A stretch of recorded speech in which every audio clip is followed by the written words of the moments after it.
Tanah bergetar di bawahnya saat jari-jari kecil Sophie mencengkeram dengan putus asa lumpur tebal yang menyelimuti tubuhnya.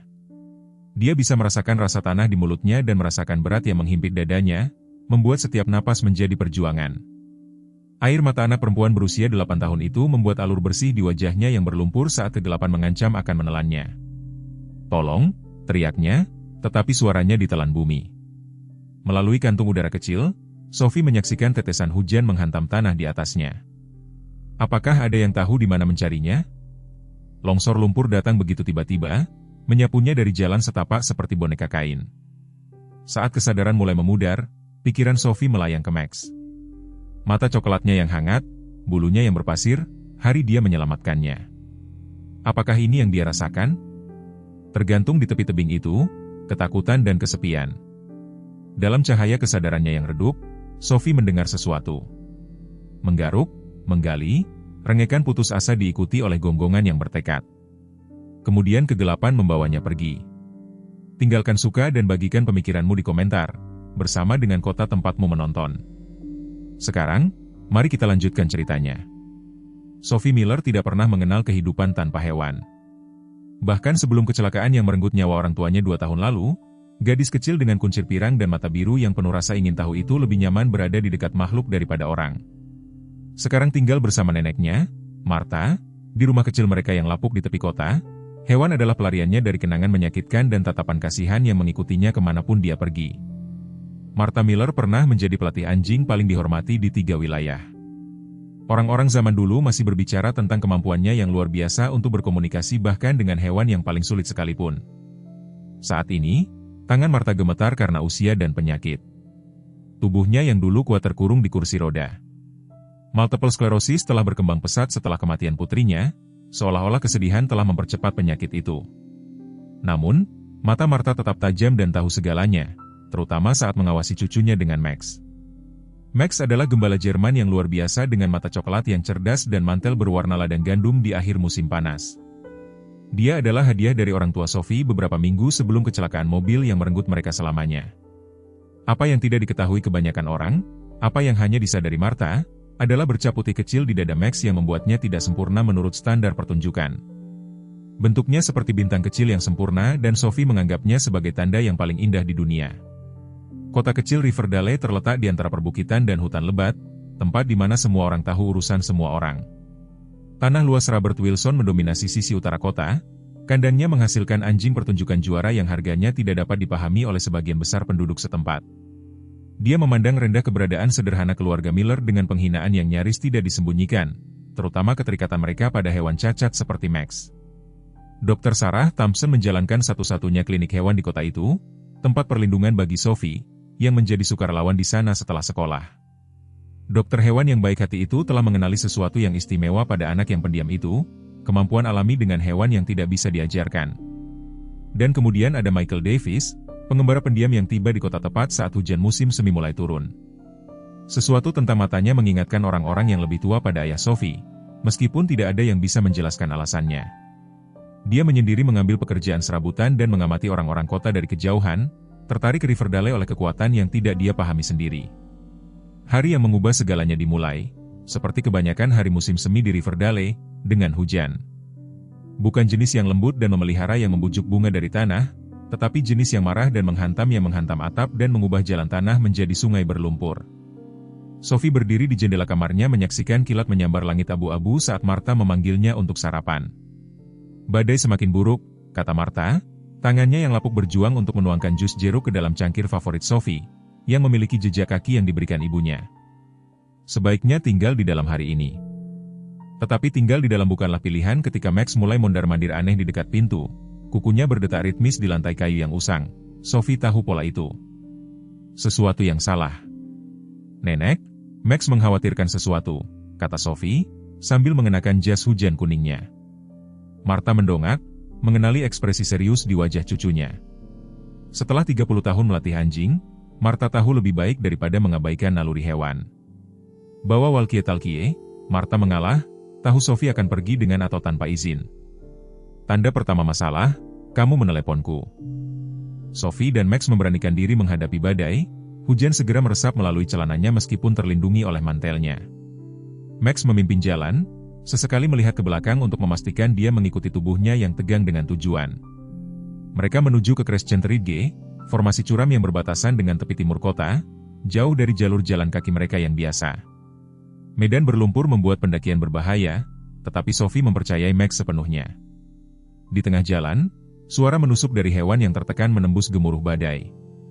Max berlari, dengan Sophie berjuang untuk mengikutinya. Ketika dia akhirnya mencapai dia, hatinya tenggelam. Gembala Jerman lainnya, lebih besar dari Max, dengan mantel hitam dan coklat yang ramping, berpegangan putus asa di tepi punggungan. Tanah longsor baru-baru ini telah mengukir sebagian tebing, membuat anjing itu terdampar di tepian sempit yang dengan cepat runtuh di bawah beratnya. Tetap di sini, Max, perintah Sophie, perlahan mendekat ke tepi. Anjing yang terperangkap itu menggeram, gigi terbuka karena ketakutan. Sophie membeku, mengingat ajaran neneknya, ketakutan membuat hewan apapun berbahaya, Sophie. Hormati itu, tetapi jangan menirunya. Sophie mengeluarkan walkie-talkie dari sakunya. Nenek, ada seekor anjing yang terperangkap di Crescent Ridge. Dia akan jatuh jika kita tidak membantunya. Suara Martha berderak melalui statis. Aku menelepon Dr. Thompson. Menjauhlah dari tepi, Sophie.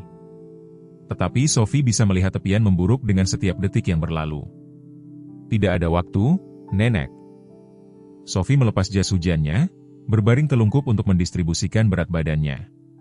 Perlahan dia merayap menuju hewan yang ketakutan itu, berbicara dengan nada lembut dan merdu yang telah diajarkan Martha kepadanya untuk digunakan dengan anjing yang gugup.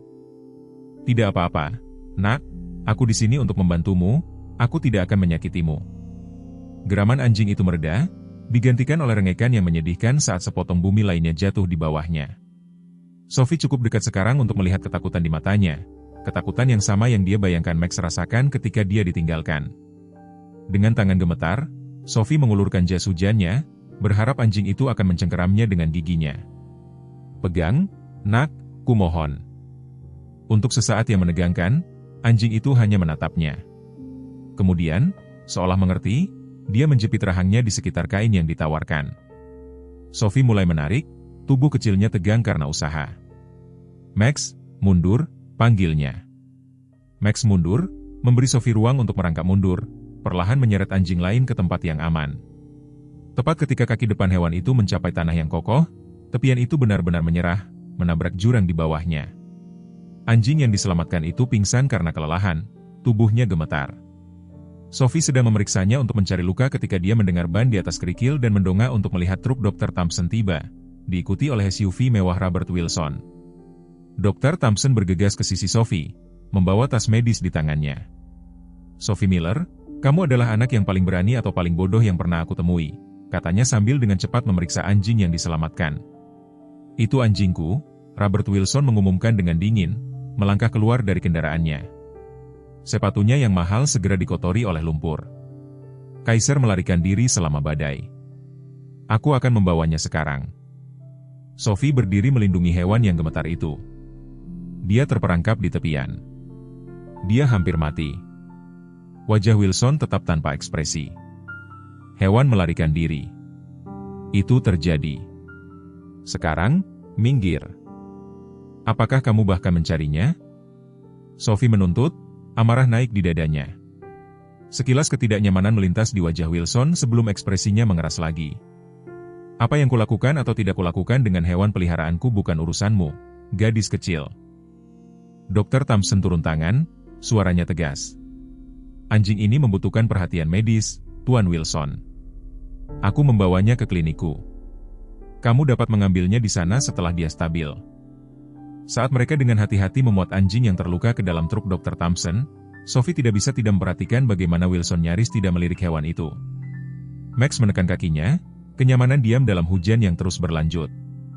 Kamu melakukan pekerjaan dengan baik, Sophie, bisik Dr. Thompson, membantunya masuk ke truk. Benar-benar bagus.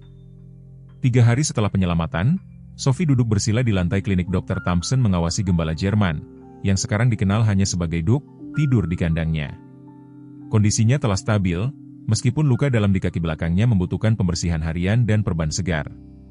Sophie telah berada di sana setiap hari setelah sekolah, membacakannya dari buku-buku binatang favoritnya, sementara Max berbaring di dekatnya mengawasi. Dia merespons dengan baik kepadamu, amati Dr. Thompson, memeriksa tanda-tanda vital Duke, lebih baik daripada dia merespons kepadaku. Itu sudah pasti. Sophie berseri-seri dengan bangga. Nenek bilang hewan tahu siapa yang benar-benar peduli pada mereka. Bel di atas pintu klinik berdering dan Robert Wilson berjalan masuk dengan parfumnya yang mahal, untuk sesaat, mengalahkan bau antiseptik klinik. Sophie secara naluriah bergerak lebih dekat ke kandang Duke. Aku datang untuk anjingku, Wilson mengumumkan, nyaris tidak mengakui Sophie. Aku punya calon pembeli yang tertarik dengan garis keturunannya, dengan asumsi dia masih utuh. Matanya melirik ke Dr. Thompson, yang menyilangkan tangannya dengan sikap membela diri. Anjingmu punya nama, kata Sophie pelan. Namanya Duke. Wilson memberinya senyum merendahkan. Nama terdaftarnya adalah Champion Wilson, Dallas Kaiser 4, dan dia bernilai lebih dari kebanyakan rumah di kota ini, gadis kecil. Rahang Dr. Thompson menegang. Tuan Wilson, aku sebenarnya ingin membahas situasi Duke denganmu secara pribadi. Mungkin Sophie bisa mengajak Max keluar selama beberapa menit. Setelah Sophie dengan enggan pergi bersama Max, Dr. Thompson menghadapi Wilson. Anjing itu ketakutan padamu.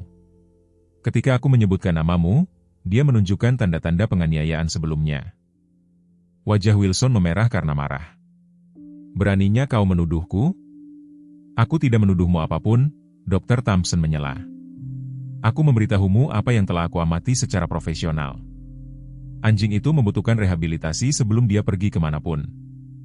Diskusi panas mereka terpotong oleh pintu klinik yang terbuka lagi. Martha Miller mendorong dirinya masuk, diikuti oleh Sophie dan Max. Robert Wilson, kata Martha, suaranya membawa otoritas yang pernah membuatnya menjadi pelatih anjing paling dihormati di wilayah itu. Sudah lama. Ekspresi Wilson berubah menjadi tidak nyaman. Martha, aku tidak tahu kamu masih terlibat dalam masalah ini. Mata Martha menyipit. Ketika cucuku menyelamatkan seekor anjing ketakutan dari perawatanmu, aku menjadi terlibat. Untuk pertama kalinya, Wilson tampak tidak yakin. Anjing itu lepas. Kecelakaan terjadi. Kecelakaan? Ya, Martha setuju. Penelantaran adalah masalah lain sama sekali. Ketegangan di ruangan itu terasa nyata. Saat Martha mendorong dirinya lebih dekat ke kandang Duke, ekor anjing itu memberikan goyangan tentatif, sesuatu yang belum pernah dilakukannya untuk siapapun kecuali Sophie. Kamu mengenali kualitas ketika kamu melihatnya, bukan? Martha berkata dengan lembut kepada anjing itu sebelum berbalik kembali ke Wilson, sama seperti kamu mengenali kekurangan Max ketika kamu meninggalkannya di tempat penampungan 2 tahun lalu. Sophie tersentak, menatap dari neneknya ke Max.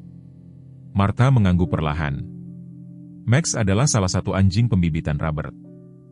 Bintang putih di dadanya membuatnya tidak cocok untuk dipamerkan. Dia menatap Wilson dengan tatapan dingin. Putrimu mengadopsinya dari tempat penampungan dan memberikannya kepada Sophie sebelum kecelakaan itu. Dia tidak pernah memberitahumu kemana dia pergi, kan? Wajah Wilson pucat saat dia menatap Max, pengakuan muncul di matanya. Itu tidak mungkin. Periksa telinga kirinya, tantang Martha. Tato kandangmu masih ada di sana. Wahyu itu tergantung di udara seperti kehadiran fisik. Sophie berlutut di samping Max, membenamkan wajahnya di bulunya saat dia memproses informasi itu. Dr. Thompson berdeham. Tuan Wilson, aku pikir kita perlu membahas apa yang terbaik untuk Duke. Secara hukum dia adalah milikmu, tetapi aku menginginkannya, Sophie menyela, berdiri dengan tekad tiba-tiba. Aku akan melatihnya seperti yang diajarkan nenek kepadaku, dengan Max. Tolong, Tuan Wilson. Wilson melihat antara anak yang bertekad, neneknya, dan 2 gembala Jerman, yang satu juara berdasarkan registrasi, yang lain dianggap tidak sempurna tetapi jelas setia kepada gadis kecil itu. Ini konyol, katanya akhirnya. Anjing itu bernilai ribuan. Bagi siapa? Martha menantang. Sebagai pejantan, anjing pertunjukan? Lihatlah dia, Robert, dia trauma. Nilai apapun yang menurutmu dia miliki, kamu telah menguranginya melalui pengabaian. Konfrontasi itu terganggu oleh ketukan di pintu.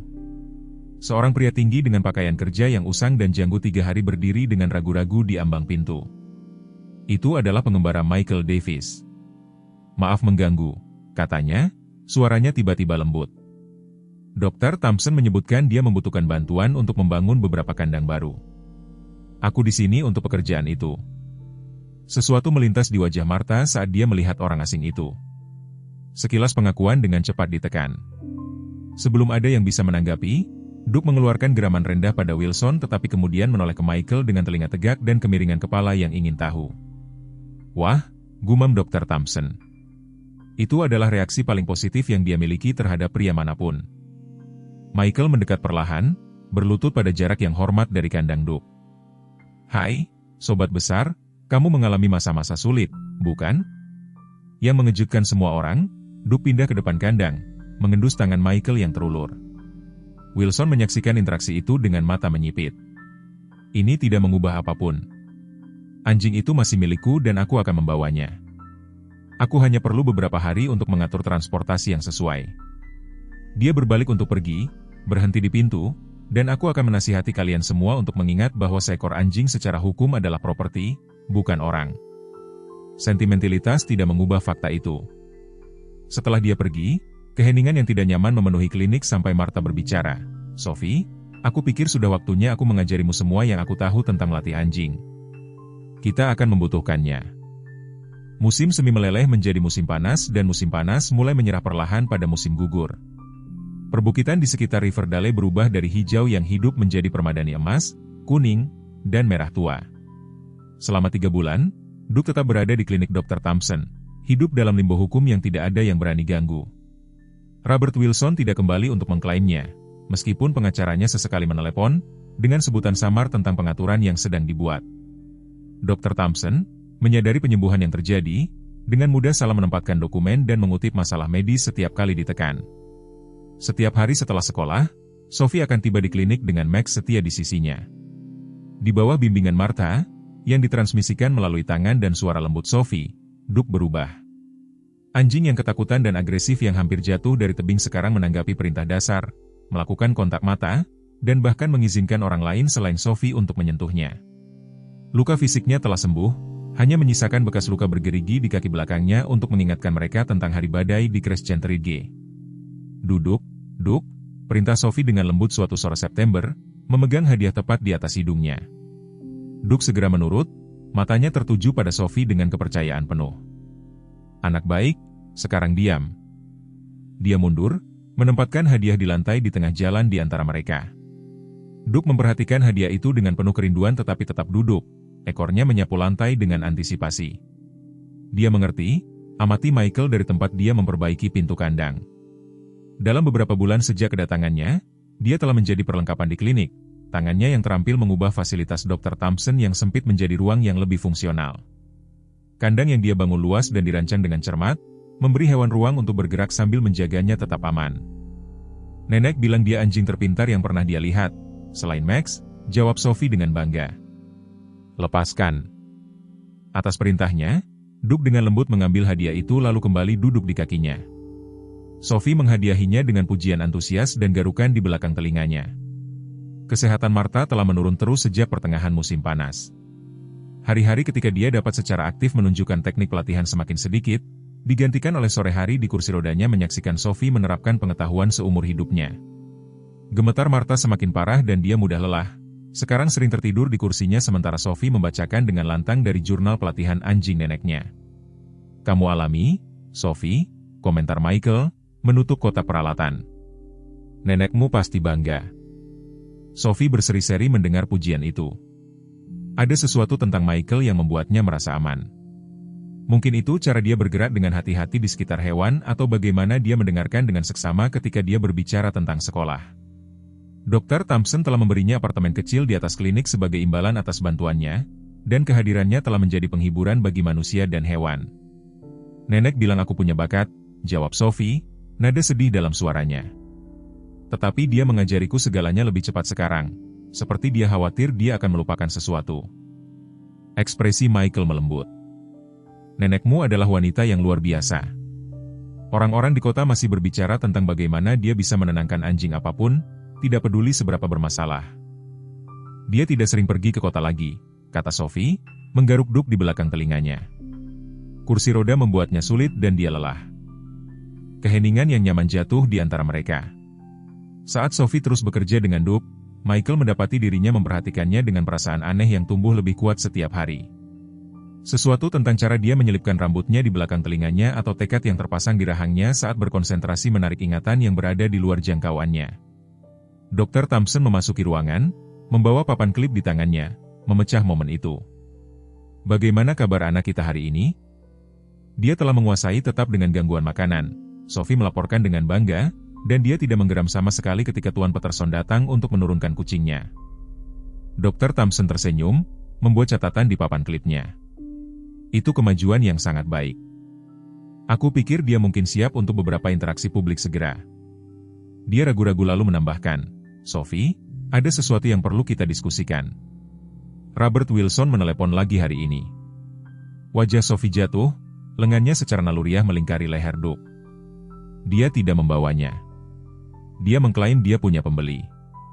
Dr. Thompson berkata dengan lembut, seseorang dari luar negara bagian yang membiarkan gembala Jerman untuk pekerjaan polisi. Tetapi Doug takut pada suara keras, Sophie memprotes dan dia benci sendirian. Dia akan sengsara. Michael melangkah maju. Sarah, secara hukum, apakah Wilson benar-benar memberikan dokumentasi apapun yang membuktikan kepemilikan, surat pendaftaran, catatan dokter hewan, apapun? Alis Dr. Thompson sedikit terangkat. Sebenarnya, tidak. Dia terus mengatakan asistennya akan membawanya, tetapi itu belum terjadi. Kalau begitu mungkin sudah waktunya untuk mempertimbangkan bahwa dia mungkin tidak memilikinya. Michael menyarankan suaranya, hati-hati tetapi tegas. Anjing pertunjukan terdaftar akan memiliki dokumen, banyak di antaranya. Sophie melihat di antara mereka, harapan berkedip di wajahnya. Apa artinya itu? Itu berarti, kata Dr. Thompson perlahan, bahwa kita mungkin memiliki alasan untuk mempertanyakan klaimnya jika ini sampai ke pengadilan. Tetapi, Sophie, pertempuran hukum bisa menjadi buruk dan luas. Percakapan itu terganggu oleh pintu depan klinik yang terbuka. Nyonya Jenkins, direktur panti jompo kecil Riverdale, mengintip masuk dengan senyum maaf. Aku sangat menyesal mengganggu, tetapi aku ingin tahu apakah program anjing terapi masih berlangsung minggu ini. Penghuni kami menantikannya. Dr. Thompson tampak bingung sesaat. Oh, Nyonya Jenkins, aku benar-benar lupa. Handler anjing terapi kami yang biasa menelepon sakit dan aku belum dapat menemukan penggantinya. Sophie berdiri lebih tegak. Doug dan Max bisa melakukannya. Kami sudah berlatih. Dr. Thompson tampak skeptis. Pekerjaan terapi Sophie membutuhkan anjing bersertifikat.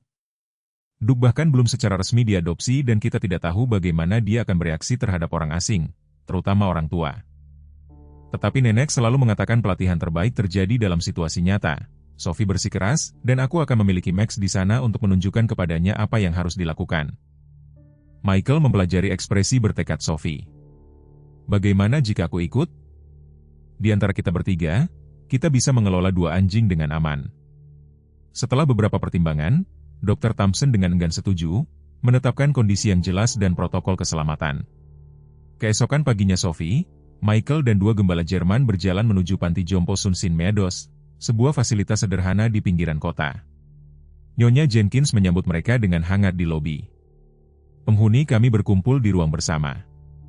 Banyak dari mereka tidak memiliki pengunjung tetap, jadi interaksi ini sangat berarti bagi mereka. Sophie mengangguk, dengan serius menyesuaikan rompi baru Doug, pengenal anjing terapi sementara yang telah dibuat Dr. Thompson. Kami telah berlatih pendekatan lembut dan tetap tenang di sekitar kursi roda. Ruang bersama itu cerah, dengan sinar matahari musim gugur mengalir melalui jendela besar. Sekitar 15 penghuni lansia duduk dalam setengah lingkaran, wajah mereka berseri-seri melihat anjing-anjing itu. Max, yang sudah berpengalaman dengan kunjungan terapi, berjalan dengan percaya diri ke dalam ruangan, ekornya bergoyang lembut. Doug mengikuti dengan lebih ragu-ragu, tetap dekat di sisi Sophie. Semuanya, ini Sophie dan temannya Michael. Nyonya Jenkins mengumumkan, mereka membawa Max dan Doug untuk berkunjung hari ini. Sophie membimbing anjing-anjing itu mengelilingi lingkaran, memperkenalkan mereka kepada setiap penghuni. Max unggul, seperti yang diharapkan, dengan lembut meletakkan kepalanya di pangkuan dan menerima belayan dengan kesabaran yang bermartabat. Doug, yang mengejutkan semua orang, tampaknya secara naluriah memahami kerapuhan orang-orang di sekitarnya. Dia bergerak lebih hati-hati dari biasanya, bahasa tubuhnya lembut dan tidak mengancam.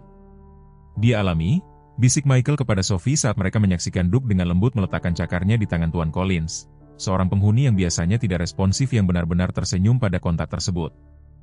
Kunjungan itu berjalan dengan indah sampai pintu depan panti jompo terbanting terbuka dan suara memerintah Robert Wilson bergema di lorong. Aku diberitahu aku bisa menemukan program terapi sementara Dr. Thompson di sini. Sophie merasakan Duke menegang di sampingnya saat Wilson memasuki ruang bersama, diapit oleh seorang wanita berjas bisnis, yang dikenali Sophie sebagai pengacaranya. Max bergerak melindungi lebih dekat ke Sophie sementara Duke mulai gemetar. Sebenarnya apa yang kamu pikir kamu lakukan dengan anjingku? Wilson menuntut suaranya, menyebabkan beberapa penghuni lansia tersentak.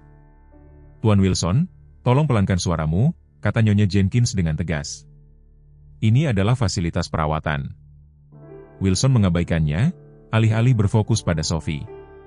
Pertama kamu mengganggu program pembiakanku dengan menyelamatkan seekor anjing yang tidak perlu diselamatkan, dan sekarang kamu memamerkannya sebagai anjing terapi. Ini keterlaluan. Michael melangkah maju, memposisikan dirinya di antara Sophie dan Wilson. Anjing-anjing itu memberikan layanan yang berharga di sini. Lihatlah sekelilingmu. Memang, para penghuni menyaksikan konfrontasi dengan kesusahan, beberapa dari mereka meraih melindungi ke arah Duke dan Max. Anjing itu, Wilson berkata dengan dingin, menunjuk Duke, bernilai puluhan ribu dolar bagi pembeli yang tepat. Dia bukan hewan peliharaan untuk orang tua untuk dielus. Dia ketakutan di tebing itu, kata Sophie, menemukan suaranya. Kamu bahkan tidak mencarinya. Wajah Wilson merah padam. Kamu tidak tahu apa yang kamu bicarakan, gadis kecil. Kaiser adalah garis keturunan juara. Aku telah menginvestasikan bertahun-tahun untuk mengembangkan silsilahnya. Kalau begitu di mana surat-suratnya? Michael menantang. Dr. Thompson mengatakan kamu belum memberikan dokumentasi apapun yang membuktikan kepemilikan. Pengacara di samping Wilson melangkah maju. Kami memiliki salinan semua dokumentasi yang diperlukan di kantor kami. Tuan Wilson siap untuk mengajukan keluhan resmi untuk konversi properti jika anjing itu tidak dikembalikan segera. Ketegangan itu terganggu oleh suara tak terduga dari lingkaran penghuni. Robert Wilson, kamu tidak berubah sedikit pun, bukan? Semua mata beralih ke seorang wanita tua di sudut, tubuh kurusnya hampir tertelan oleh kursi rodanya, tetapi matanya tajam dan jernih, Eleanor. Kepercayaan diri Wilson goyah. Aku tidak tahu kamu ada di sini. Eleanor Foster pernah menjadi juri pertunjukan anjing paling dihormati di negara bagian itu. Bahkan dalam keadaan fisiknya yang berkurang, tatapannya menusuk saat dia menilai Wilson, masih menghargai Pita di atas hewan itu sendiri. Aku lihat, katanya suaranya mengejutkan kuat. Aku ingat mendiskualifikasi anjing pertunjukan pertamamu karena masalah agresi 30 tahun lalu sekarang. Kamu menyalahkan pawang itu, saat itu juga. Pengacara Wilson menyentuh lengannya, membisikkan sesuatu, tetapi dia menggelengkan kepalanya. Itu sejarah kuno, Elena, katanya meremehkan. Ini tentang hak kepemilikan. Benarkah? Eleanor membalas. Atau apakah itu tentang egomu? Saya sudah memperhatikan anjing-anjing ini selama 1 jam terakhir. Anjing itu, dia menunjuk ke Duke, menunjukkan tanda-tanda jelas pernah diperlakukan buruk, terkejut saat ada gerakan tiba-tiba, cemas di sekitar pria, terutama Anda. Beberapa penghuni lain bergumam setuju, suasana di ruangan berubah saat kelompok lansia itu secara kolektif memihak Sophie dan anjing-anjing itu. Ini tidak masuk akal, Wilson menyembur. Anda tidak mungkin menentukan sejarah seekor anjing hanya dari pengamatan selama 1 jam. Saya menilai anjing selama 40 tahun. Eleanor menjawab dengan tenang, saya tahu ketakutan ketika saya melihatnya, sama seperti saya mengenali seorang pawang alami ketika saya melihatnya. Tatapannya beralih ke Sophie, melembut. Anak ini memiliki bakat yang tidak bisa diajarkan. Sepanjang percakapan, Sophie berbisik menenangkan Duke, yang sudah berhenti gemetar dan sekarang berdiri dengan tenang di sampingnya, terlepas dari kehadiran Wilson. Perubahan itu tidak luput dari perhatian mereka yang menyaksikan. Nyonya Jenkins maju selangkah, Tuan Wilson, saya harus meminta Anda untuk pergi. Anda mengganggu program kami dan membuat para penghuni kami kesal. Wilson melihat sekeliling ruangan, tiba-tiba menyadari bahwa dia tidak punya sekutu di sini. Dengan tatapan dingin terakhir pada Sophie, dia beralih ke pengacaranya. File. Urus semua dokumen yang diperlukan, saya ingin anjing itu kembali pada akhir minggu. Setelah dia keluar dengan marah, Keheningan yang tidak nyaman memenuhi ruangan sampai Tuan Collins, yang jarang berbicara, berdeham. Pria itu, katanya perlahan, seharusnya tidak memelihara anjing. Ketegangan mereda saat beberapa penghuni terkekeh setuju. Elaner memberi isyarat agar Sophie mendekat. Nenekmu adalah Martha Miller, bukan? Ketika Sophie mengangguk, Elaner tersenyum. Sudah kuduga. Kamu memiliki tangannya, lembut tapi tegas. Dia adalah pelatih terbaik yang pernah saya kenal. Dia sudah mengajari saya, kata Sophie dengan bangga, tapi dia sedang sakit akhir-akhir ini. Elaner mengangguk berpikir. Ketika kamu bertemu dengannya, katakan padanya. Elaner Foster mengatakan sudah waktunya untuk membuka peti cedar. Dia akan mengerti. Sophie tidak tahu apa artinya itu, tetapi dia mengangguk dengan serius, menyimpan pesan itu. Saat kunjungan berakhir, Michael membantu Sophie mengumpulkan barang-barang anjing itu. Keduanya sadar bahwa ancaman Wilson membayangi mereka. Apa yang akan kita lakukan? Tanya Sophie pelan saat mereka berjalan kembali ke klinik. Dia akan mengambil Duke. Rahang Michael mengeras karena tekad. Tidak jika aku bisa mencegahnya. Kurasa sudah waktunya untuk mencari tahu apa sebenarnya isi peti cedar nenekmu. Tanda-tanda pertama badai yang akan datang muncul 3 hari setelah konfrontasi di panti jompo. Awan gelap berkumpul di Cakrawala, berat dan mengancam, saat ahli meteorologi mengeluarkan peringatan tentang potensi cuaca buruk. Riverdale telah mengalami badai musim gugur, tetapi yang ini menjanjikan akan luar biasa. Pertemuan sistem cuaca yang membawa ancaman hujan lebat ke tanah yang sudah jenuh. Sophie berdiri di jendela dapur mengamati kilatan petir yang jauh di langit yang semakin gelap. Di belakangnya, Martha duduk di meja dapur, dikelilingi oleh dokumen, surat-surat, dan foto-foto yang diambil dari peti cedar tua yang sekarang terbuka di sudut ruangan. Peti itu telah terkunci selama bertahun-tahun, tetapi pesan Eleanor Foster telah mendorong Martha untuk mengambil kunci kecil yang dia simpan di rantai di lehernya. Seharusnya aku menunjukkan hal-hal ini padamu lebih cepat, kata Martha, suaranya bernada penyesalan saat dia dengan hati-hati memilah-milah kertas-kertas yang menguning. Tetapi terkadang masa lalu terlalu menyakitkan untuk dikunjungi kembali. Peti cedar itu mengungkapkan sejarah yang tidak pernah dibayangkan Sophie. Pita kejuaraan, catatan pembiakan, dan foto-foto yang mendokumentasikan kandang Martha Miller yang pernah terkenal. Willow Creek Shepherds pernah menjadi salah satu program pembiakan yang paling dihormati di negara ini, yang menghususkan diri pada gembala Jerman yang dibiakan tidak hanya untuk penampilan tetapi juga untuk temperamen, kecerdasan, dan kemampuan kerja. Kamu dulu terkenal, kata Sophie dengan kagum, memeriksa foto pudar Martha yang jauh lebih muda berdiri dengan bangga di samping seekor gembala Jerman yang luar biasa. Medali emas tergantung di leher mereka berdua. Martha tersenyum sedih untuk sementara waktu sampai Robert Wilson dan uangnya mulai mengubah standar ras untuk lebih menyukai penampilan daripada kemampuan. Jari-jarinya bergetar saat dia mengeluarkan dokumen dengan segel resmi. Inilah yang ingin Eleanor kamu temukan. Itu adalah kontrak pembiakan yang berasal dari hampir 4 tahun lalu, ditandatangani oleh Martha Miller dan Robert Wilson. Kontrak tersebut dengan jelas menyatakan bahwa, meskipun Wilson akan memiliki anak anjing yang dihasilkan, praktik pembiakan dan standar perawatan tertentu diperlukan. Yang terpenting, klausul di dekat akhir menentukan bahwa setiap anjing yang dianggap tidak cocok untuk tujuan pertunjukan harus dikembalikan ke Martha, tidak ditinggalkan atau dijual. Max dan Duke keduanya berasal dari sampah ini, Martha menjelaskan, menunjuk ke dokumen pendaftaran. Saudara tiri, saya menyediakan induknya, ibu mereka dari garis terbaik saya. Juara Wilson adalah bapaknya. Kontraknya jelas. Setiap anak anjing dengan fitur yang tidak memenuhi syarat harus kembali kepada saya. Tapi dia tidak melakukan itu, kata Sophie, membelai kepala Max. Dia meninggalkan Max di tempat penampungan. Martha mengangguk muram. Dan siapa yang tahu apa yang terjadi pada Duke sebelum dia berakhir di tebing itu? Wilson melanggar kontrak kami. Telepon berdering, menyela percakapan mereka. Martha menjawab ekspresinya menjadi khawatir saat dia mendengarkan. Ya, Sarah, dia ada di sini bersamaku. Martha menatap Sophie. Ini Dr. Thompson. Peringatan badai telah ditingkatkan. Dia khawatir tentang Duke. Sophie mengambil telepon, jantungnya berdebar kencang. Dr. Thompson, tentang Duke. Oke, dia baik-baik saja untuk sekarang, dokter hewan itu meyakinkannya, tapi aku khawatir tentang klinik. Kita berada di daerah dataran rendah dan mereka memprediksi banjir bandang. Aku mengatur untuk memindahkan hewan ke gimnasium sekolah menengah sementara, Tetapi aku bisa menggunakan bantuanmu dengan Duke. Dia mempercayaimu. Aku akan segera datang, janji Sophie, sudah mencari sepatu bot hujannya. Martha menggelengkan kepalanya dengan tegas saat Sophie menutup telepon. Terlalu berbahaya, Sophie. Badai bergerak masuk dengan cepat. Tapi Duke membutuhkanku, Sophie bersikeras. Dia takut selama badai. Ingat bagaimana dia selama badai petir minggu lalu? Kalau begitu Michael bisa membawanya ke sini, Martha membalas. Rumah kita berada di dataran tinggi.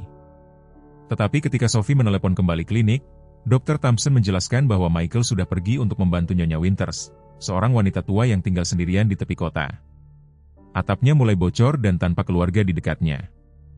Michael pergi untuk membantunya.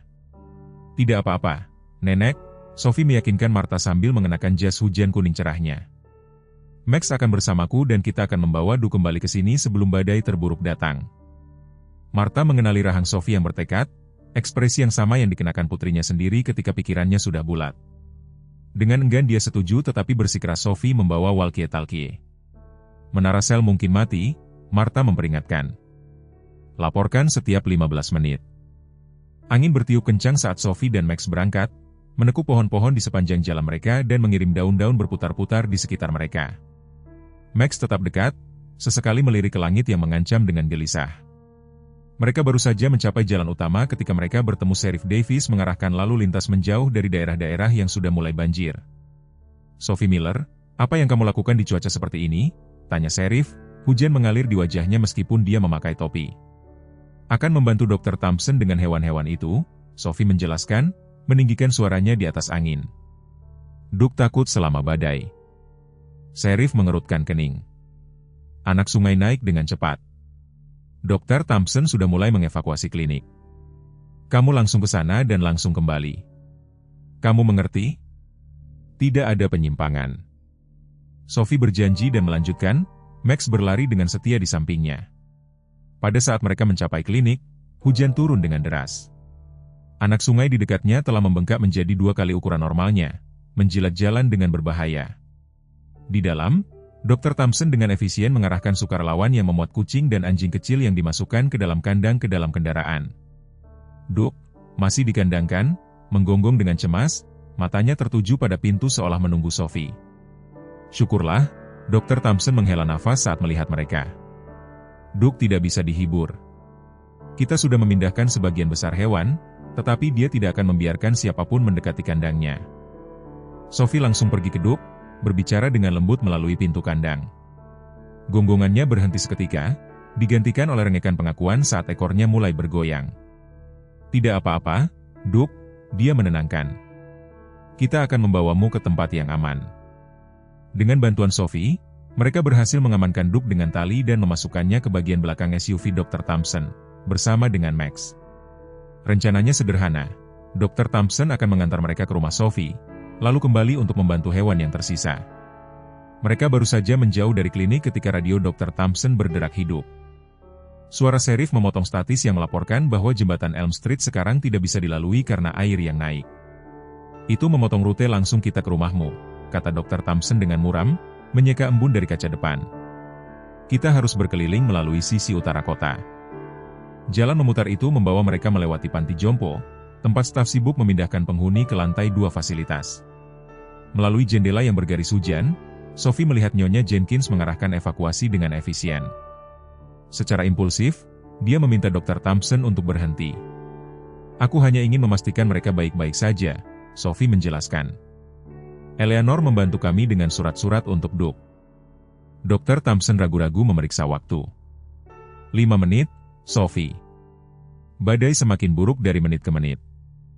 Sophie meninggalkan Max dan Duke di mobil dan berlari menerobos hujan ke pintu masuk panti jompo. Di dalam, kekacauan terkendali memerintah saat penghuni kursi roda dan pejalan kaki dengan hati-hati dibimbing menuju lift. Nyonya Jenkins melihat Sophie segera. Sophie, apa yang kamu lakukan di sini? Aku ingin memastikan semua orang baik-baik saja, Sophie menjelaskan, memindai ruangan untuk Ella Lanar. Di mana Nona Foster? Sudah di lantai 2, syukurlah, jawab Nyonya Jenkins. Kita bisa mengatasinya, tapi dia terputus oleh suara keras dari dapur kecil fasilitas. Oh sayang, itu pengiriman air terakhir kita. Bisakah kamu membantu sebentar saja? Botol-botol itu perlu dibawa ke atas. Sophie melirik keluar jendela ke SUV Dr. Thompson yang menunggu, lalu ke jam tangannya, 5 menit. Dia bisa menyisihkan itu untuk membantu. Tentu saja dia setuju, mengikuti Nyonya Jenkins ke dapur di mana beberapa kotak botol air telah tumbang. Apa yang seharusnya menjadi tugas cepat berlangsung lebih lama saat Sophie membantu memindahkan botol air, menahan pintu untuk penghuni kursi roda dan mengambil obat-obatan yang terlupakan dari kamar. 15 menit berlalu sebelum dia menyadari berapa lama dia pergi. Melalui jendela dia bisa melihat badai telah meningkat secara dramatis. Tempat parkir sekarang sebagian banjir. Aku harus pergi, Sophie memberitahu Nyonya Jenkins dengan mendesak. Dr. Thompson sedang menunggu. Dia bergegas keluar hanya untuk menemukan tempat parkir kosong. SUV Dr. Thompson hilang dan bersamanya Max dan Duke. Panik mencengkeram Sophie saat dia mengeluarkan walkie-talkie-nya. Dr. Thompson, apakah Anda di sana? Ini Sophie. Statis berdengung sesaat sebelum suara Dr. Thompson terdengar. Pecah dan samar. Sophie, syukurlah, di mana kamu? Masih di panti jompo? Kamu hilang. Air mulai naik terlalu cepat, Dr. Thompson menjelaskan suaranya terputus-putus. Sheriff memerintahkan evakuasi segera. Jalan-jalan hanyut. Harus memindahkan anjing mencoba untuk kembali padamu. Koneksi memburuk menjadi statis, meninggalkan Sophie sendirian di tengah hujan. Nyonya Jenkins muncul di sisinya, kekhawatiran terukir di wajahnya. Jalan-jalan banjir dengan cepat, katanya. Kamu harus tinggal di sini sampai aman. Sophie menggelengkan kepalanya menatap air yang naik di tempat parkir. Anjingku ada di luar sana dan nenekku akan sangat khawatir. Sebelum Nyonya Jenkins bisa menghentikannya, Sophie menutup jas hujannya dan pergi menuju dataran tinggi. Jika dia tidak bisa langsung pulang, dia akan berputar melalui hutan di belakang panti jompo. Itu akan menjadi rute yang lebih panjang, tetapi Sophie mengenal hutan ini dari penjelajahan yang tak terhitung jumlahnya dengan Max. Jalan hutan licin, dengan lumpur dan puing-puing, ranting-ranting pohon yang tumbang dari angin, menciptakan rintangan yang dengan hati-hati dinavigasi Sophie. Hujan terus menghantam melalui kanopi, membasahi dirinya meskipun dia memakai jas hujan. Dia mencoba walkie-talkie secara berkala, tetapi hanya menerima statis sebagai balasan. Sophie telah berjalan selama hampir setengah jam ketika dia mendengar gonggongan di kejauhan. Jantungnya melonjak dengan harapan. Max, dia memanggil, Duke. Gonggongan semakin keras, lebih mendesak. Sophie mengubah arah, menuju suara itu. Melalui tirai hujan, dia akhirnya melihat sosok yang familiar. Max, basah kuyup dan tertutup lumpur, tetapi tak salah lagi Max-nya. Di belakangnya, sama-sama tertutup lumpur tetapi dapat dikenali, adalah Duke. Max, Duke, Sophie menangis, berlutut saat anjing-anjing itu bergegas menghampirinya. Bagaimana kalian menemukanku? Di mana dokter? Anjing-anjing itu sendirian. Tidak ada tanda-tanda dokter hewan atau kendaraannya. Max merengek dengan cemas, menarik lengan baju Sophie dengan giginya, perilaku yang dia tunjukkan ketika dia ingin dia mengikutinya. Ada apa, nak? Apakah seseorang dalam bahaya? Max menggonggong sekali, lalu berbalik dan mulai bergerak kembali ke arah dia datang, berhenti untuk memastikan Sophie mengikutinya. Duke tetap dekat di sisi Sophie, sesekali melirik ke belakang dengan gugup. Sophie mengikuti Max lebih dalam ke hutan, menjauh dari jalan yang dia kenal. Tanah mulai miring ke atas, yang dia anggap sebagai pertanda baik. Dataran tinggi berarti aman dari air yang naik. Setelah beberapa menit mendaki yang sulit, mereka mencapai sebuah celah kecil di mana sisa-sisa kabin berburu tua berdiri, sebagian runtuh. Halo, Sophie memanggil, mendekat dengan hati-hati, apakah ada orang di sini? Sebuah suara lemah menjawab dari dalam, tolong. Sophie mendorong ke samping pintu yang jatuh untuk menemukan seorang pria tua terbaring di lantai, kakinya terjebak di bawah balok yang runtuh. Itu adalah Tuan Crawford, seorang pemburu lokal yang dikenal karena kebiasaannya yang menyendiri. Tuan Crawford, apa yang terjadi? Sophie bertanya, mendekat dengan hati-hati. Datang untuk memeriksa kabinku, dia terengah-engah, wajahnya pucat karena kesakitan. Atapnya ambruk, tidak bisa bergerak. Sophie mencoba mengangkat balok itu, tetapi itu terlalu berat untuk tubuhnya yang kecil. Dia meraih walkie-talkie-nya, tetapi jatuh itu telah merusaknya. layarnya retak dan tidak responsif. Aku akan pergi mencari bantuan, janjinya.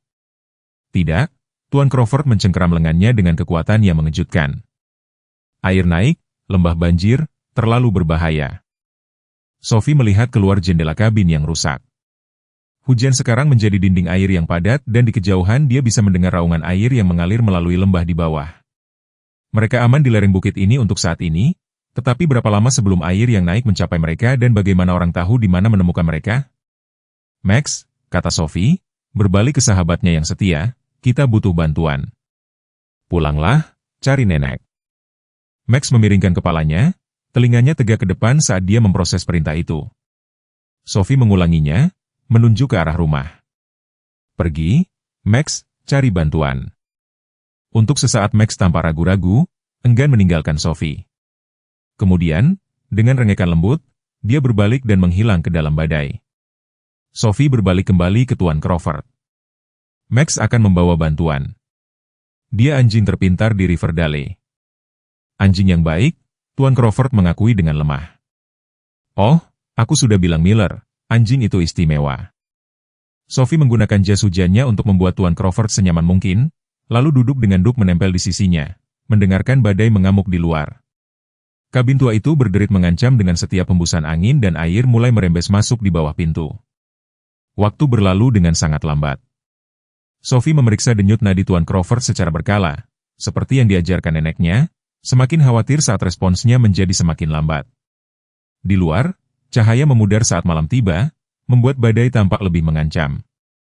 Tetap bersamaku, Tuan Crawford, desak Sophie, mengguncangnya dengan lembut ketika matanya mulai menutup. Ceritakan tentang rusa pertama yang pernah kamu buru. Pria tua itu tersenyum samar, memulai cerita yang bertele-tele tentang perjalanan berburu dari masa mudanya. Sophie mendorongnya untuk terus berbicara, menyadari bahwa membuatnya tetap sadar sangat penting. Duke tiba-tiba berdiri, telinganya ke depan dan tubuhnya tegang. Sesaat kemudian Sophie mendengarnya juga, suara-suara memanggil namanya, sinar senter menembus kegelapan yang berkumpul di luar. Di sini, dia berteriak, bergegas ke pintu masuk kabin. Kami di sini. Sinar senter berayun ke arah kabin, diikuti oleh suara langkah kaki yang terciprat. Michael muncul pertama. Wajahnya adalah topeng kelegaan, ketika dia melihat Sophie. Di belakangnya datang Sheriff Davis dan dua pekerja penyelamat membawa peralatan darurat. Sophie Miller, Michael terengah-engah, berlutut untuk memeluknya. Kamu telah mengambil 10 tahun dari hidupku hari ini. Tuan Crawford terluka, Sophie menjelaskan dengan cepat. Kakinya terjebak. Para pekerja penyelamat bergerak dengan efisien, menstabilkan struktur yang runtuh dan menggunakan peralatan khusus untuk mengangkat balok dari kaki Tuan Crawford. Saat mereka bekerja, Michael menjelaskan bagaimana Max muncul di rumah Miller, menggonggong dengan panik sampai Martha mengerti ada sesuatu yang salah. Nenekmu memanggil semua orang, kata Michael. Seluruh kota telah mencarimu. Max membawa kami langsung ke sini, tidak mau menerima jawaban tidak, bahkan dengan air yang naik. Saat tim penyelamat bersiap untuk mengangkut Tuan Crawford dengan tandu, Sophie memperhatikan air di luar kabin telah naik cukup banyak, sekarang mencapai setengah betis mereka. Kita perlu bergerak cepat, Sheriff Davis mengumumkan. Bendungan di hulu menunjukkan tanda-tanda ketegangan. Jika jebol, seluruh daerah ini bisa berada di bawah air dalam hitungan menit. Michael mengangkat Sophie ke punggungnya. Berpegangan erat. Ini akan menjadi perjalanan yang sulit. Dengan Duke memimpin jalan dan tim penyelamat dengan hati-hati mengatur tandu Tuan Crawford, mereka memulai perjalanan berbahaya kembali melalui hutan yang banjir. Air terus naik di sekitar mereka, di beberapa tempat mencapai lutut Michael saat dia menggendong Sophie. Mereka baru saja mencapai tepi hutan ketika raungan memekakan telinga bergema melalui lembah. Radio Sheriff Davis berderak dengan suara-suara mendesak. Bendungan jebol. Segera pergi ke dataran tinggi. Michael melihat ke atas ke lereng bukit di atas mereka, lalu ke bawah ke air yang mengamuk sekarang melonjak melalui lembah di bawah. Mereka terjebak di antara keduanya, tanpa jalan yang jelas menuju keselamatan. Di sana, Sophie menunjuk ke pohon tinggi dengan cabang-cabang yang menyebar. Kita bisa memanjat. Itu satu-satunya pilihan mereka saat dinding air bergegas ke arah mereka. Michael mendorong Sophie ke cabang-cabang terendah pohon, lalu membantu tim penyelamat mengamankan tandu Tuan Crawford lebih tinggi. Duke merengek ketakutan sampai Michael mengangkatnya ke pohon juga, anjing besar itu berpegangan dengan gentar ke cabang yang tebal. Air banjir menghantam dengan kekuatan kereta barang, berputar-putar di sekitar dasar pohon dan naik dengan cepat. Sophie berpegangan pada cabangnya, menyaksikan dengan ngeri saat arus yang mengamuk membawa puing-puing, mencabut pohon-pohon kecil dan mengubah lanskap yang familiar menjadi dunia air asing. "Bertahanlah," Michael berteriak di atas gemuruh air. "Bertahanlah." Dari tempat bertenggernya di pohon, Sophie bisa melihat lampu-lampu di kejauhan.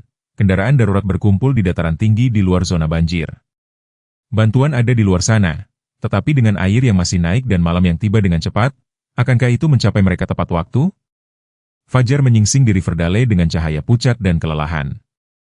Hujan akhirnya berhenti, tetapi kehancuran yang ditinggalkannya baru sekarang terlihat. Hampir sepertiga kota terendam di bawah air berlumpur, rumah dan bisnis berubah menjadi pulau-pulau di Laut Coklat.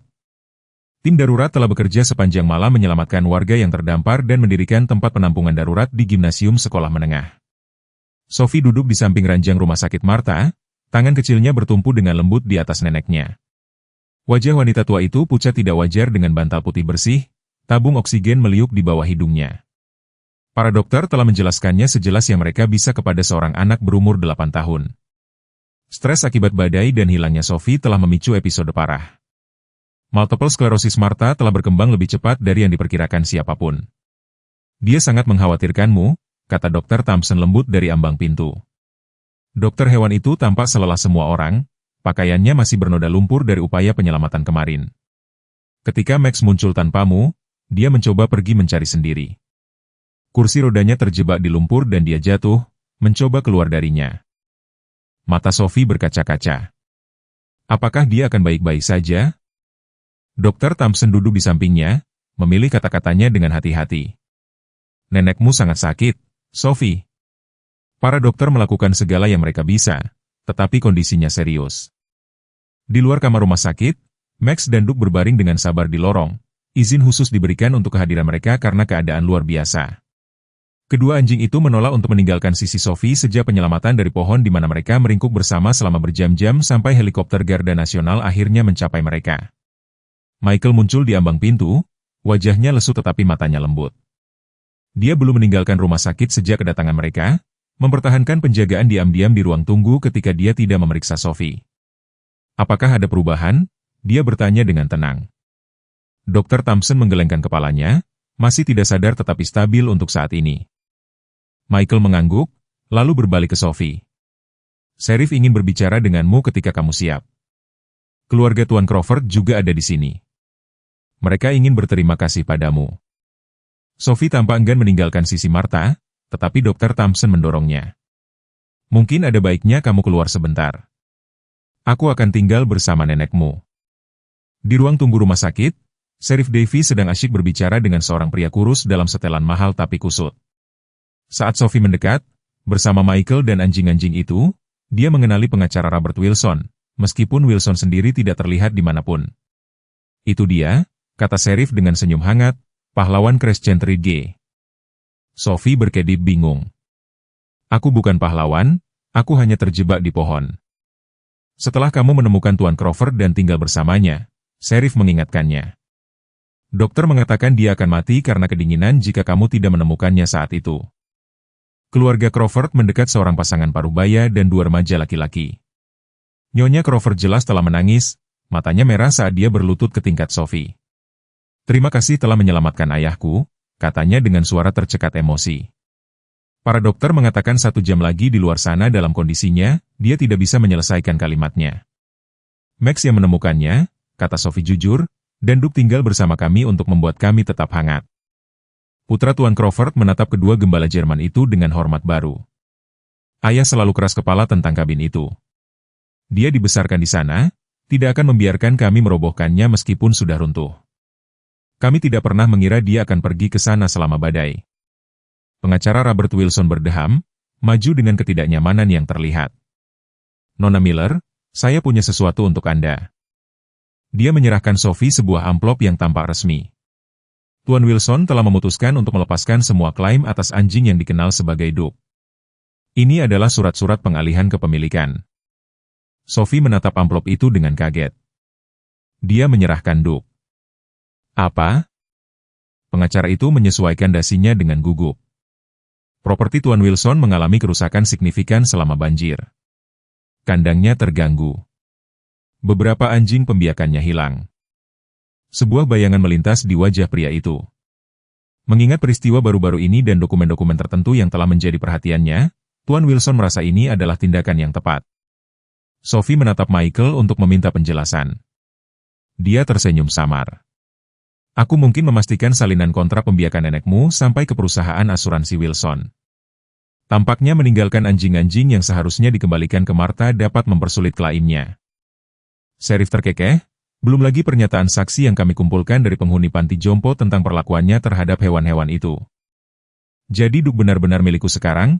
Tanya Sophie, masih tidak percaya. Oh, ya, pengacara itu menegaskan, tampak lega telah menyelesaikan tugasnya. Tuan Wilson hanya meminta agar namanya tidak dikaitkan dengan hewan itu dalam pendaftaran di masa mendatang. Setelah pengacara itu pergi, Sophie duduk bersama keluarga Crawford menceritakan penyelamatan. Sementara Max dan Duke menerima tepukan lembut dari kerabat yang berterima kasih.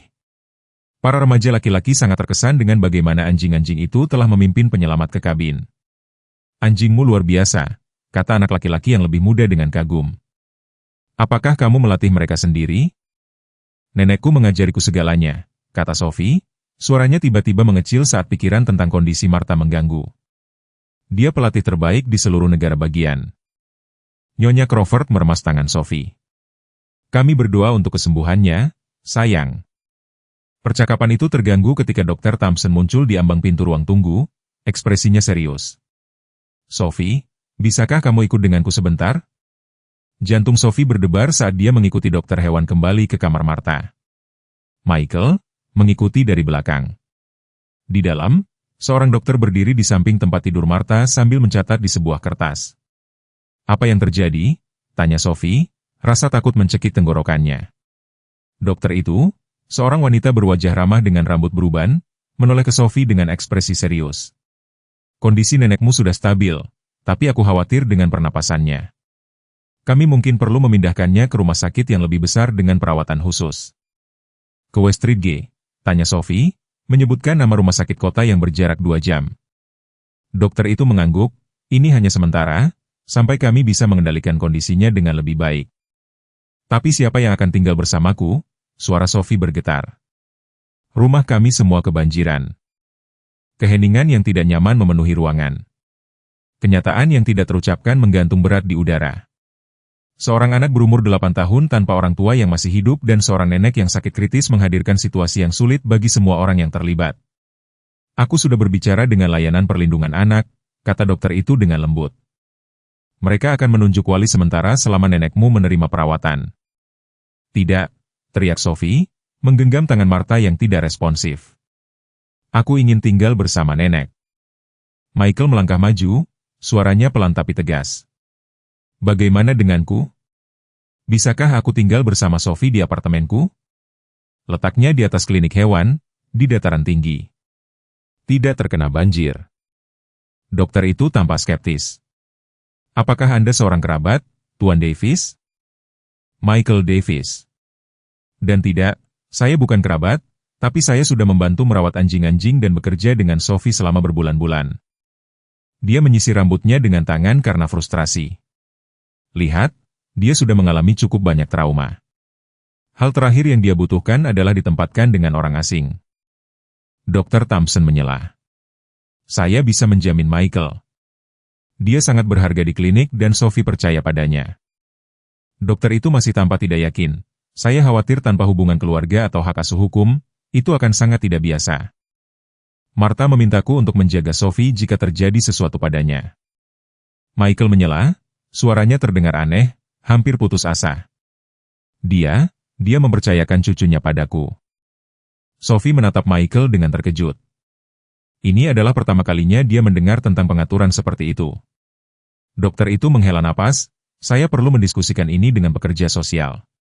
Sementara itu, Sophie bisa tinggal di sini bersama neneknya. Kami tidak akan memindahkan Nyonya Miller, paling cepat sampai besok. Setelah dokter itu pergi, Sophie menoleh ke Michael dengan mata bertanya. Apakah nenek benar-benar memintamu untuk menjagaku? Michael berlutut di depannya, Ekspresinya membuat Sophie khawatir. Ada sesuatu yang perlu kukatakan padamu, sesuatu yang penting. Dia menarik napas dalam-dalam. Aku mengalami ingatan tentangmu, tentang ibumu. Kamu mengenal ibuku? Sophie berbisik sebelum Michael bisa menjawab. Seorang perawat bergegas masuk ke kamar. Dia bangun. Nyonya Miller sadar kembali. Kelopak mata Martha bergetar, lalu perlahan terbuka. Pandangannya, awalnya tidak fokus, berangsur-angsur menajam saat dia menyadari lingkungannya. Ketika matanya menemukan Sophie, senyum lemah menyentuh bibirnya. Gadisku yang pemberani, bisiknya dengan serak. Sophie memeluk sisi tubuh neneknya dengan hati-hati. Nenek, aku sangat takut kamu tidak akan bangun. Martha membelai rambut Sophie dengan jari-jari gemetar, lalu membeku saat pandangannya beralih melewati Sophie ke Michael, yang berdiri dengan canggung di dekat pintu. Pengakuan di matanya langsung dan tidak salah lagi. Jack? Nama itu keluar dari bibir Martha hanya sebagai napas. Apakah itu benar-benar kamu? Michael melangkah maju, wajahnya menunjukkan campuran emosi yang kompleks. Aku sudah lama tidak dipanggil itu, katanya pelan, tidak sejak kecelakaan itu. Sophie melihat di antara mereka dengan bingung. Nenek, siapa Jack? Mata Martha berkaca-kaca saat dia mengulurkan tangan gemetar ke arah Michael. Sophie, sayang, katanya, suaranya tercekat, ini ayahmu. Ruang rumah sakit menjadi sunyi, hanya diiringi bunyi bip stabil dari monitor jantung Martha. Sophie menatap Michael, atau Jack seperti yang dipanggil neneknya, pikirannya berjuang untuk memproses wahyu yang mustahil. Ayahnya sudah meninggal. Dia telah meninggal bersama ibunya dalam kecelakaan mobil 2 tahun lalu. Semua orang telah memberitahunya begitu. Itu tidak benar, Sophie akhirnya berbisik, mundur dari mereka berdua. Ayahku sudah meninggal. Kamu tidak mungkin dia. Mata Michael dipenuhi dengan rasa sakit yang begitu mentah dan dalam sehingga bahkan dalam kebingungannya, Sophie bisa melihat bahwa itu tulus. Aku tidak meninggal dalam kecelakaan itu, Sophie, katanya lembut. Tapi aku terluka. Kepalaku, ingatanku. Ketika aku bangun di rumah sakit, aku tidak tahu siapa aku. Martha meraih tangan Sophie dengan lemah. Kami pikir kami juga kehilangan dia, sayang. Polisi memberitahu kami bahwa tidak ada yang bisa selamat dari kecelakaan itu. Ibumu, suaranya tercekat sesaat. Ibumu yang cantik meninggal seketika. Tapi mereka tidak pernah menemukan mayat ayahmu. Karena aku tidak ada di sana. Michael menjelaskan, menjaga jarak, merasakan kebutuhan Sophie akan ruang. Aku terlempar dari mobil ke jurang. Beberapa pendaki menemukan aku beberapa hari kemudian hampir tidak bernyawa. Saat itu pemakaman sudah terjadi. Pikiran Sophie berlomba. Dia melihat Michael lebih dekat sekarang. Pada bentuk rahangnya, warna matanya, cara dahinya berkerut ketika dia khawatir. Apakah ada petunjuk selama ini? Apakah itu sebabnya dia merasa begitu aman bersamanya sejak awal? Jika kamu benar-benar ayahku, katanya, suaranya kecil tapi menantang. Mengapa kamu tidak datang mencari kami sebelumnya? Mengapa kamu tidak mengenaliku ketika kamu datang ke kota? Michael bergerak mendekat, berlutut agar sejajar dengan matanya. Para dokter menyebutnya amnesia retrograde. Aku ingat bagaimana berbicara, bagaimana berfungsi, tapi tidak ada tentang identitasku, tidak ada tentang hidupku sebelum bangun di rumah sakit itu. Suaranya bergetar. Mereka memanggilku John Doe pada awalnya. Lalu aku memilih Michael Davis ketika aku dibebaskan. Aku sudah berkelana sejak itu, mengambil pekerjaan sambilan mengikuti perasaan. Sesuatu terus menarikku ke timur, tapi aku tidak tahu apa itu. Anjing-anjing itu, kata Martha tiba-tiba. Sophie dan Michael menoleh padanya. Jack, ayahmu membantuku melatih anjing-anjing itu sebelum kamu lahir, Sophie. Dia memiliki bakat dengan mereka, terutama German Shepherd. Dokumen-dokumen ini, jika itu membantu. Martha bersandar kembali ke bantalnya, ledakan energi memudar secepat datangnya. Rumah itu mungkin banjir, katanya lemah. Peti cedar tahan air, Eleanor mengingatkannya, dan rumah Miller berada di tanah yang cukup tinggi sehingga lantai pertama seharusnya tidak tersentuh. Saat pengaturan dibuat agar Dr. Thompson mengambil dokumen-dokumen itu, Sophie mendapati dirinya tertarik ke sisi Michael. Dia mempelajari wajahnya lebih intens sekarang, mencari fitur-fitur familiar, bentuk hidungnya, lekukan senyumnya. Mereka cocok dengan foto ayahnya yang memudar yang dia hargai. Mengapa kamu tidak memberitahuku sebelumnya? Tanyanya pelan. Apakah kamu tahu siapa kamu ketika kamu datang ke kota? Michael menggelengkan kepalanya. Aku punya perasaan deja vu. Tempat-tempat di sekitar kota tampak familiar, tapi seperti ingatan dari mimpi. Ketika aku melihatmu hari pertama di klinik, sesuatu berdetak, tapi aku tidak bisa menempatkannya. Suaranya menjadi lebih lembut. Baru setelah banjir, ketika aku membawamu turun dari pohon itu, ingatan mulai kembali dengan kuat. Cara kamu menempelkan kepalamu di bahuku. Kamu dulu melakukan itu sebagai balita, ketika kamu takut. Sophie merasakan air mata menggenang di matanya. Ingatan yang dia gambarkan bukanlah sesuatu yang dia ingat secara sadar, tetapi itu beresonansi di suatu tempat jauh di dalam dirinya. Apa yang kamu ingat tentang ibu? Bisiknya. Mata Michael berkilauan, tawanya. Cara dia berbau seperti vanila dan mint. Bagaimana dia akan menyanyikanmu untuk tidur dengan You are my sunshine, suaranya tercekat. Setiap hari aku mengingat lebih banyak. Ini seperti menemukan potongan-potongan teka-teki yang tidak aku tahu hilang. Sementara mereka menunggu Dr. Thompson kembali, Robert Wilson membuat penampilan tak terduga di rumah sakit. Pengusaha yang biasanya rapi itu tampak acak-acakan, pakaian mahalnya bernoda lumpur dan wajahnya tampak lelah. Aku datang untuk memeriksa Martha, katanya dengan canggung, melayang di ambang pintu. Martha memperhatikannya dengan heran. Itu bijaksana dari Anda, Robert. Wilson mengangguk, lalu mengalihkan perhatiannya ke Sophie dan anjing-anjing itu. Aku mendengar apa yang terjadi tentang penyelamatan. Dia berdeham dengan tidak nyaman. Kandangku hancur dalam banjir. Sebagian besar hewan penangkaranku hilang. Aku turut menyesal, kata Sophie dengan tulus, sungguh-sungguh, terlepas dari semua yang telah terjadi. Wilson tampak terkejut dengan simpatinya. Anjingmu menyelamatkan nyawa kemarin. Itu lebih berharga daripada pita pertunjukan apapun. Dia ragu-ragu, lalu menambahkan, nenekmu mencoba memberitahuku itu bertahun-tahun yang lalu.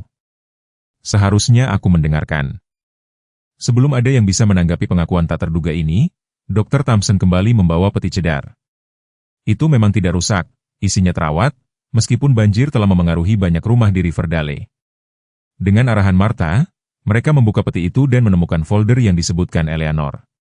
Di dalamnya ada akta kelahiran Jack Miller, surat nikahnya dengan Lisa Turner, ibu Sophie, dan foto-foto yang mendokumentasikan kehidupan mereka bersama, termasuk beberapa foto Jack dengan Sophie yang baru lahir. Nyonya Reynolds memeriksa dokumen-dokumen itu dengan cermat, membandingkan foto-foto itu dengan wajah Michael.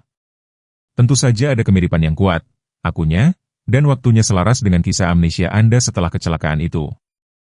Peti itu berisi lebih dari sekadar dokumen, kata Martha. Jack, lihat di amplop kecil di bagian bawah. Michael menemukan amplop itu dan membukanya dengan tangan gemetar. Di dalamnya ada cincin kawin emas polos dan gelang kulit usang. Cincin kawinmu, jelas Martha. Dan gelang yang dibuat Lisa untukmu saat kalian berpacaran. Itu ditemukan dari lokasi kecelakaan. Michael menyelipkan gelang itu ke pergelangan tangannya, jari-jarinya menelusuri pola pudar yang dulunya cerah dan jelas. Tindakan sederhana itu tampaknya melepaskan banjir ingatan lain dan dia menutup matanya sejenak karena kewalahan. Aku melamarnya di pohon oak tua di tepi danau, katanya pelan. Dia mengenakan gaun biru dengan bunga putih. Dia tertawa ketika aku berlutut karena aku sangat gugup sehingga aku menjatuhkan cincin itu di rumput. Kami menghabiskan 10 menit untuk mencarinya. Mata Martha berkaca-kaca. Kamu tidak pernah menceritakan kisah itu kepada siapapun, bahkan padaku. Nyonya Reynolds menyaksikan pertukaran ini, sikap profesionalnya terlihat melunak.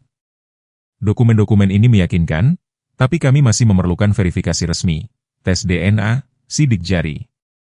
Saya mengerti. Michael mengangguk.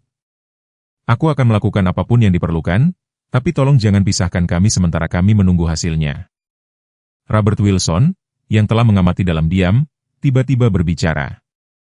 Saya dapat menjamin Jack Miller. Saya mengenalnya sebelum kecelakaan itu. Semua mata beralih ke Wilson dengan terkejut. Anda mengenal ayahku? Tanya Sophie. Wilson mengangguk dengan tidak nyaman. Kami bukan teman. Justru sebaliknya. Kami memiliki perbedaan pendapat tentang praktik pembiakan anjing. Ayahmu adalah anak didik Martha, percaya pada metode kuno yang sama seperti dia. Dia menatap langsung ke Michael. Kamu pernah mengatakan kepadaku bahwa aku akan merusak ras jika aku terus memprioritaskan penampilan daripada temperamen. Itu dipertunjukkan anjing Eastland, musim semi tahun 2016. Alis Michael berkerut saat ingatan lain muncul ke permukaan.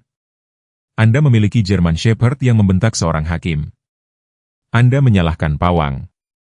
Wajah Wilson memerah, tetapi dia mengangguk. Benar.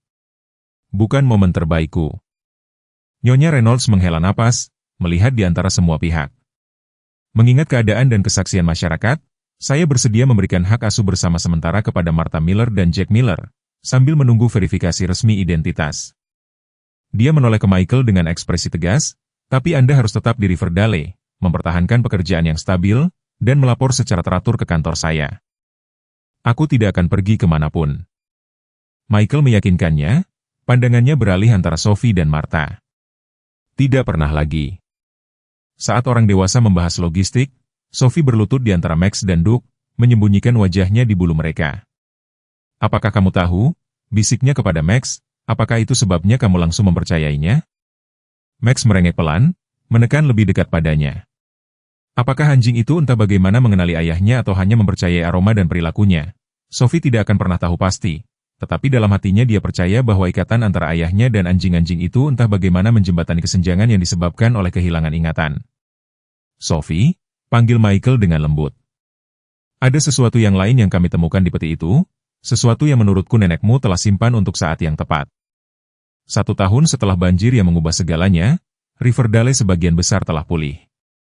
Bangunan-bangunan baru berdiri di tempat bangunan-bangunan yang rusak telah dibongkar, jalan-jalan telah diperbaiki, dan masyarakat telah bersatu dalam cara-cara yang tidak dapat diprediksi oleh siapapun.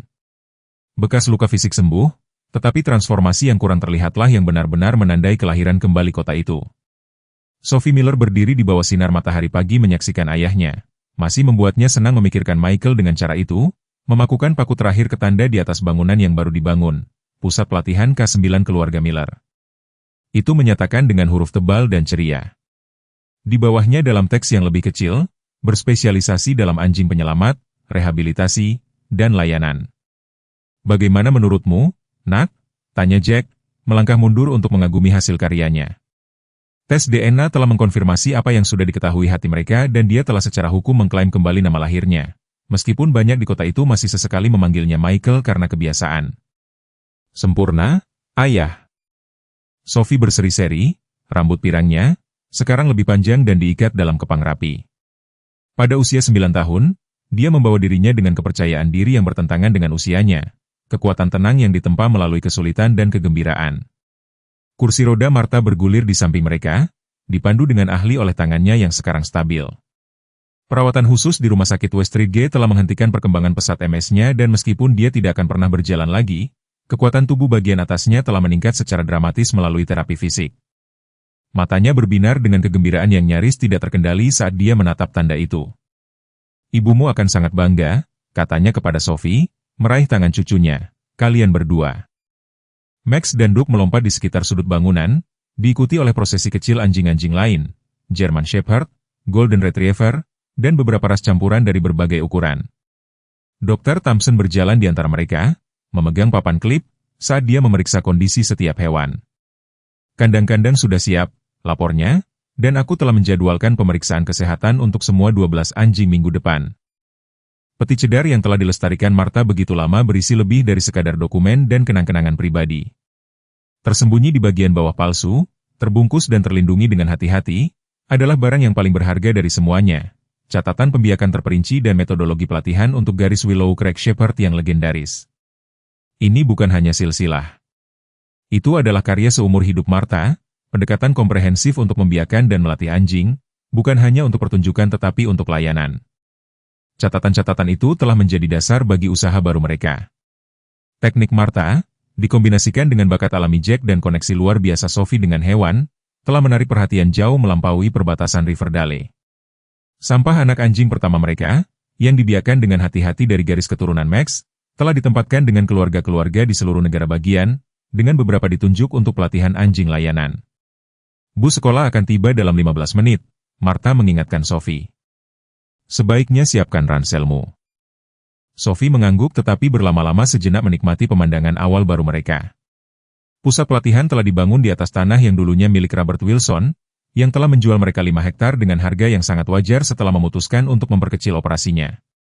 Dia sekarang berfokus pada pelatihan anjing pertunjukan daripada membiakannya, kadang-kadang mencari nasihat Martha tentang masalah temperamen, perkembangan yang masih membuat takjub semua orang yang mengetahui sejarah mereka. Di dalam rumah mereka yang telah direnovasi, dibangun untuk mengakomodasi kursi roda Martha, dengan pintu yang lebih lebar dan fitur-fitur yang dapat diakses, Sophie mengumpulkan perlengkapan sekolahnya. Dinding kamar tidurnya menampilkan koleksi foto-foto, hari pernikahan orang tuanya, foto-foto bayi dirinya, dan ingatan-ingatan baru dari tahun lalu.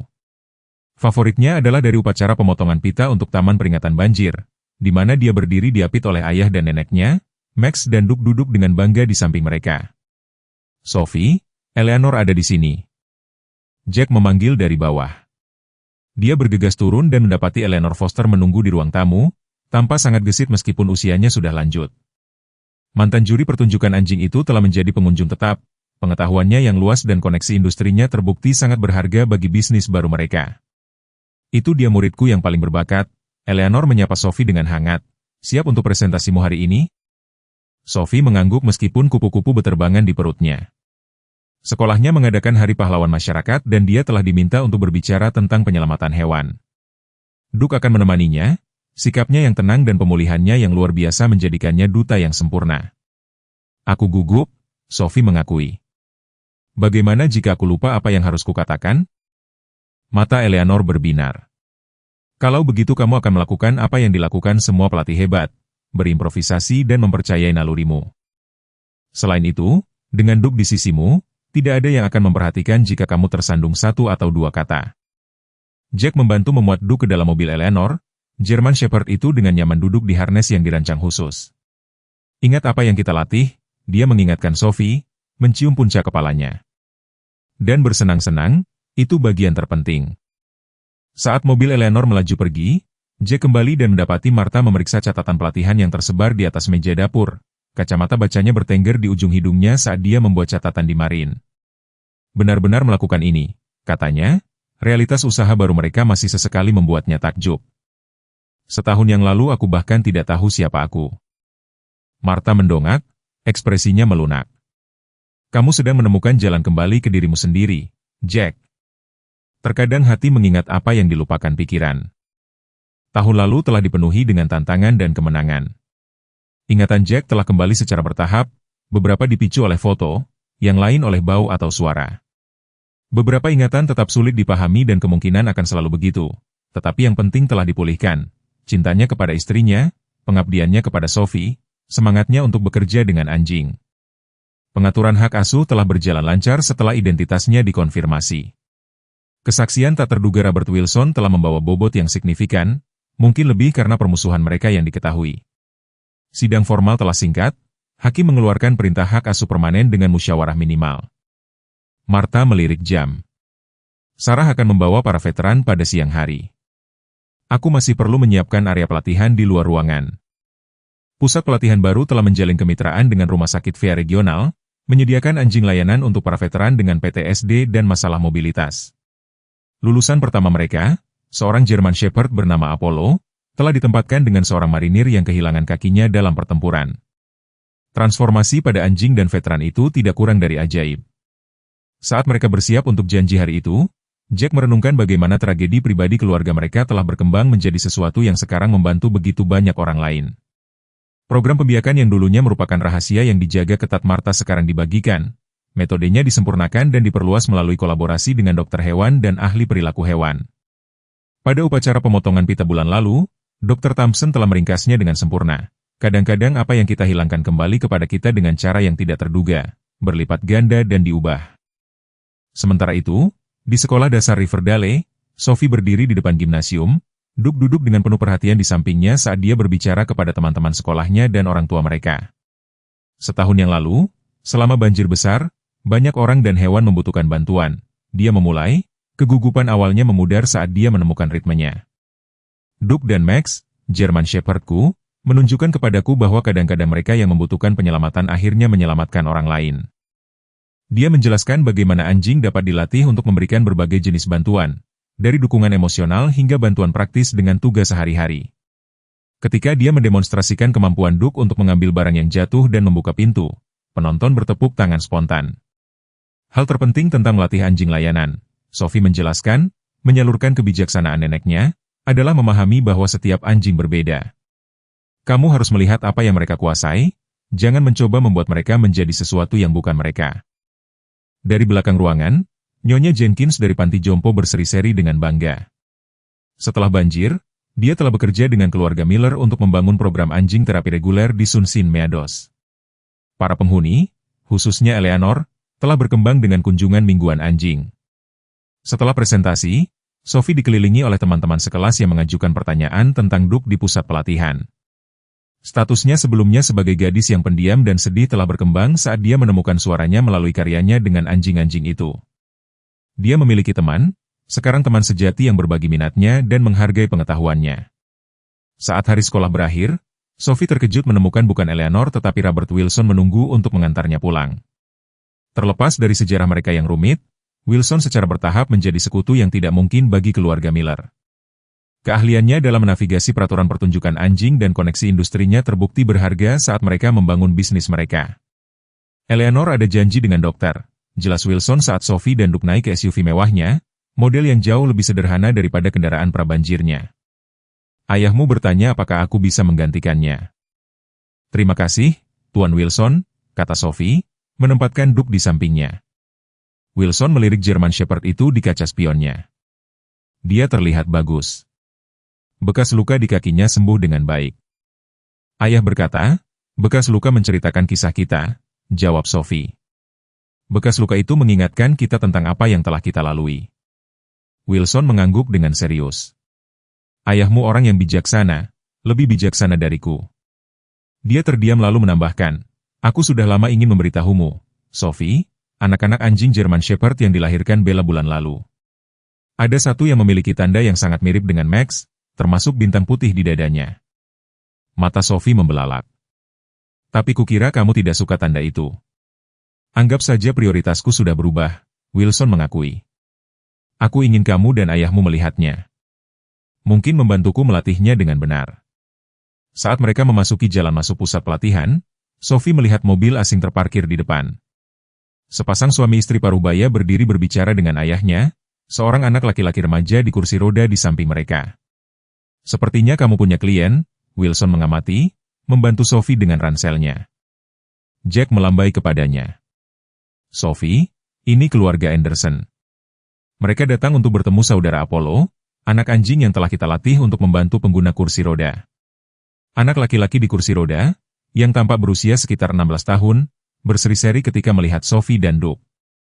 Apakah itu salah satu anjing peliharaanmu? Tanyanya dengan penuh semangat. Ini Duke, Sophie memperkenalkan mereka. Dia bukan anjing peliharaan sepenuhnya, tapi dia tahu banyak perintah. Mau lihat? Saat Sophie mendemonstrasikan kemampuan Duke, Jack menjelaskan kepada keluarga Anderson bagaimana putra mereka akan berpartisipasi dalam proses pelatihan, membentuk ikatan dengan anjing pelayan masa depannya sejak awal. Ini bukan hanya tentang mengajarkan perintah kepada anjing, jelasnya. Ini tentang menciptakan kemitraan. Masing-masing belajar dari yang lain. Martha muncul dari pusat pelatihan, Max berjalan setia di samping kursi rodanya. Dia telah bekerja dengan seekor anak anjing German Shepherd muda yang sekarang melompat maju untuk menyelidiki para pengunjung. Itu Scout, Sophie memberitahu anak laki-laki Anderson. Dia sedang dilatih untuk membantu mobilitas. Dia mungkin menjadi anjingmu jika kalian berdua cocok. Pertemuan antara Scout dan remaja itu sangat ajaib, jenis koneksi instan yang selalu ditegaskan Martha tidak bisa dipaksakan atau dipalsukan. Anak anjing itu mendekat dengan hati-hati pada awalnya, lalu meletakkan kepalanya dengan lembut di lutut anak laki-laki itu, menatap dengan mata coklat yang penuh perasaan. Dia menyukaimu, Sophie mengamati, mengenali tanda-tanda penerimaan. Nyonya Anderson menyeka air mata saat dia melihat putranya berseri-seri tangannya, dengan hati-hati membelai bulu lembut anak anjing itu.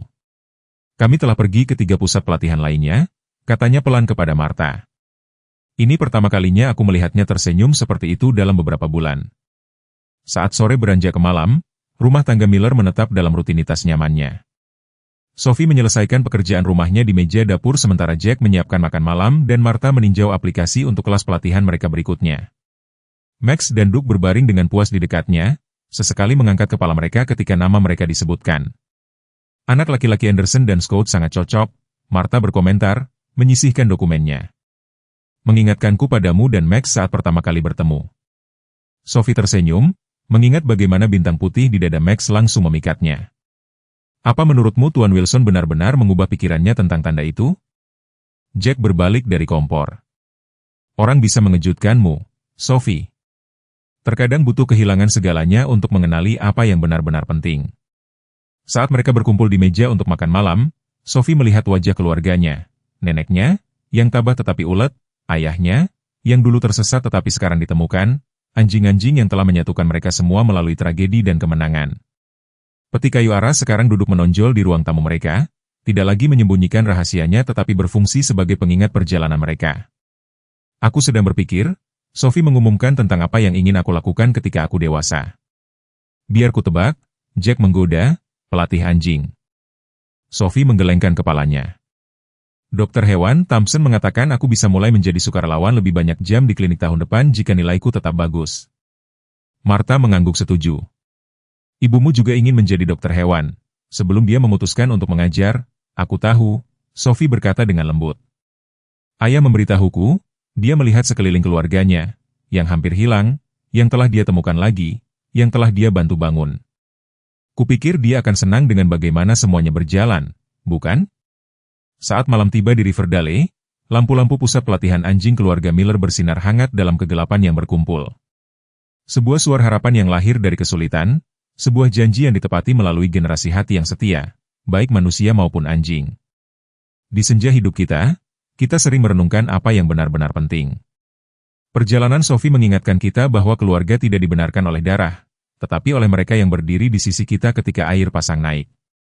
Seperti peti kayu aras Martha, kita semua membawa kenangan berharga, beberapa menggembirakan, beberapa menyakitkan, tetapi apa yang kita pilih untuk dibangun dengannya itulah yang mendefinisikan warisan kita.